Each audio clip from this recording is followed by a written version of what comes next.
They had just found the road marker at dawn, the stone that pointed the way to Athens, when the dog raiders had appeared out of nowhere. Colax had bolted in the opposite direction, leading half of the 24 enemy riders back toward the mountain. The boy, no doubt, was dead by now. Nikias felt Photone slow as she came to a bend in the road. He glanced quickly over his shoulder and caught a glimpse of the riders, dark shapes in the fog, wearing plate armor and black cloaks, spear tips glinting in the gray morning light. He dug his heels into his horse's sides and she jolted forward. Another mile or so. That's all Photone had in her. His heart sank. Athens, the city he was urgently trying to reach, was 25 miles away at the end of this treacherous white limestone road, a road scored on either side with deep tracks that had been carved by cart and chariot wheels. And it was getting harder to keep Photone in the center of the road. She kept veering to one side. If she stepped in one of those tracks, her leg would snap like a stick, and he would be thrown over her neck, landing in a helpless, broken heap upon the road. "Better to die facing your enemy than with a spear in your backside," he mused grimly. "Better to go out swinging." That's what his grandfather always said. He kicked Photone with his heels and she went faster, putting some distance between them and the dog raiders. Nikias hoped he might come to a bridge or some place where the road narrowed.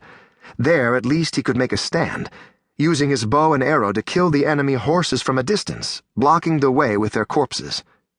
He would much rather fight on his feet than on horseback, for he had been educated since childhood in the art of pancration, the battle training that turned every part of a man's body into a weapon, from the heel to the crown of the head. Despite his youth, he was one of the best pancrators in the Oxlands, quite possibly in all of Greece. He was the grandson of a renowned Olympic pancration champion, a man who'd taught him to be fierce by punching fierceness into his flesh like a blacksmith hammering a sword. His training had worked. Even though Nikias had just turned 18, he was already famous in his independent city-state of Plataea. He'd fought men to death with his bare fists and wielded sword and spear in the wild and bloody chaos of battle. He'd faced down the enemy Theban invaders with the courage of the Nemean lion, the legendary beast whose name his family of warriors had taken as its own. But now, chased on horseback down the road to Athens with a pack of dog raiders gaining on him with every second, Nikias felt more like a terrified fawn than a deadly predator. He touched his elbow to the Sargatian whip coiled on his belt. His grandfather's Persian slave had braided it from the entire hide of an ox, and it was an excellent weapon, especially when wielded with skill. By the time he was 8 years old, Nikias could snap a fly off a wall from 20 feet away. But the whip was impossible to use when riding at full gallop. He heard something made of wood clatter on the road behind. One of the dog raiders had thrown a javelin at him, but it had fallen short. Nikias was still just out of range. He touched his stomach, the place where he wore a heavy leather pouch strapped to his midriff. The pouch was filled with Persian gold coins, enough wealth to buy several prosperous farms in the Oxlands. The coins had been found hidden in the trader Nocleides' house. It was blood money paid to the trader for his part in opening the city gates of Plataea and letting in a Theban attack force.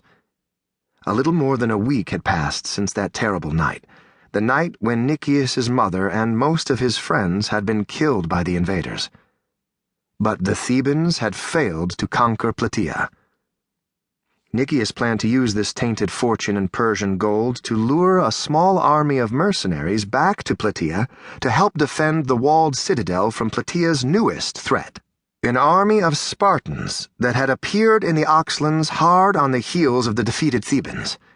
The Spartans had demanded that Plataea break its alliance with Athens, or else they would lay siege to Plataea. Nikias knew that his city needed good fighters, especially archers, to help man the 2.5 miles of walls that surrounded the citadel.